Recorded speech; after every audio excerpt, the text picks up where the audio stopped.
Hey guys, today I'm going to tell you how to turn on or off camera watermark in any Samsung phone.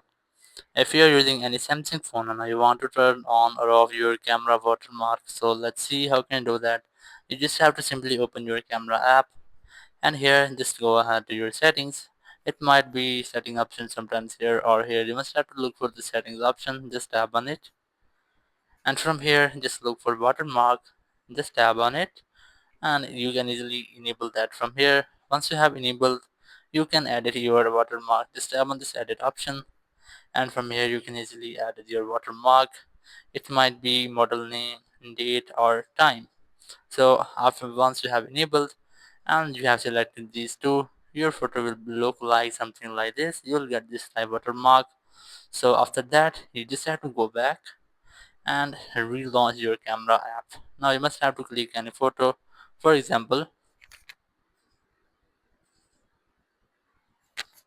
I have just clicked a photo. Now tap on this photo and here you can see that the photo is saved with the specific watermark.